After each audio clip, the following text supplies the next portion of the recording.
the time has come. The whole company went bankrupt, and we were basically a partner of a company that did not exist anymore.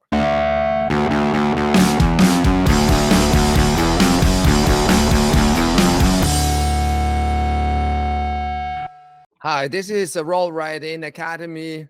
I'm your host, Fabian, and as always, with my friend and partner, Professor Andy, right back from the beaches in France. So today, we tackling writing business plans. The question is, does it make sense or not? At BCom, we have extensive experience in drafting and writing business plans on and on. But let's start at the beginning. We founded our company in the year 2000. Of course, as we have learned at the University of St. Gallen, we wrote a business plan, and it was about becoming a partner of the company Miracle, a Swiss-based ERP provider. So, as we should, also, we created a risk matrix and realized that the failure of our software provider Miracle was the biggest risk. Well, soon later, in December, the time has come. The whole company went bankrupt, and we were basically a partner of a company that did not exist anymore. So our business plan was nothing else but useless paper. In 2008, we no longer wrote business plans, but we developed strategies, defined metrics, and monitored them regularly. We will discuss this topic in another episode. So for innovations and new businesses, we also created pro forma financial plans. Here, one of World Web Forum in the year 2017. This helped to verify the economic viability of this innovation. So here's my question, Andy. Is there empirical evidence between writing business plans and the success of a startup? I only know one empirical study from William Bygrave. He's a former professor at Babson College. And let me just share this slide. Man, is this hard to... Bill conducted a study with Babson College alumni that started a new venture after their studies. So it is a perspective over 5 years. So 5 years after termination of their studies, they founded their companies, and 5 years later, he asked this alumni. So as can be seen from this correlation matrix, there is no significant relation between wrote a business plan before starting business and the dependent success factors like numbers of employees, sales or sales per employee, or the net income of these startups. It can therefore be argued that it is much more important that a good team is in place, so the green highlighted columns, and that the startup has already raised some money when it was founded.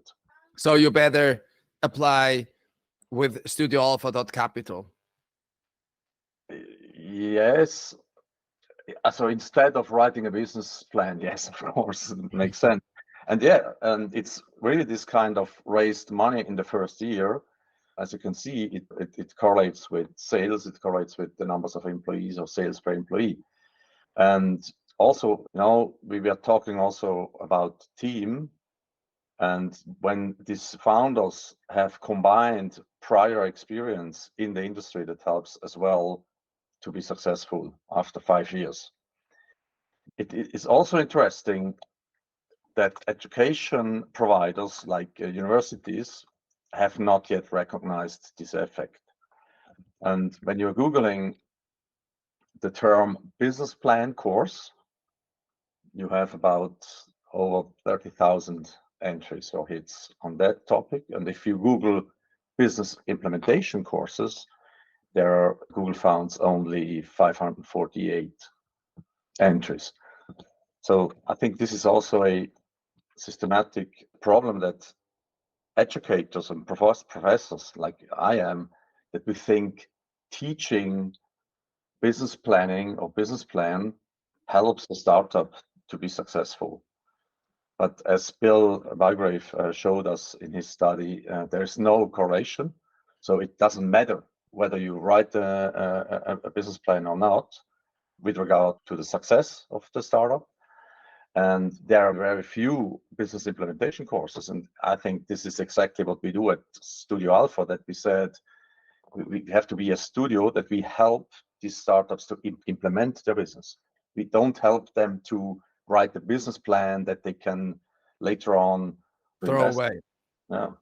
So in that sense, I think, no, don't take your time to write business plans. Use the time to implement your product and to talk to your potential customers and stuff like that.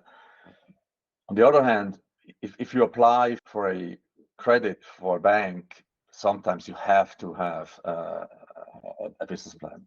So sometimes you have to write it, because when you don't provide it, you don't get, for example, these loans from banks. But But in that, luckily there is Chat GPT and yeah, other tools that can make that for you, or better said, not for you, but for the bankers. yeah, why not? I never tested, but maybe he could write a nice business plan. But and as you mentioned at the beginning, we did the same. We write the business plan, and of course, it helped us to understand who we are, what will we provide, who are the market, who are our customers. Sometimes the business plan helps a team to better understand their own business model and what is the goal of the business and so on and so forth. But as we have hardly experienced after 2 months, when our provider went bankrupt, this business plan was for nothing. It was really just Exactly. useless paper. So in previous episodes, we have talked about the crucial traits to be successful. For instance, being able to pivot. And yeah, in this case, just that at Studio Alpha, thanks to our professor Andy, we basically do only things that empirically are evident. Right. Okay, so stay tuned. Thank you very much. That's it for today. Write comments. Let us know what you think. And yeah, see you next week. Bye. Thank you. Bye bye.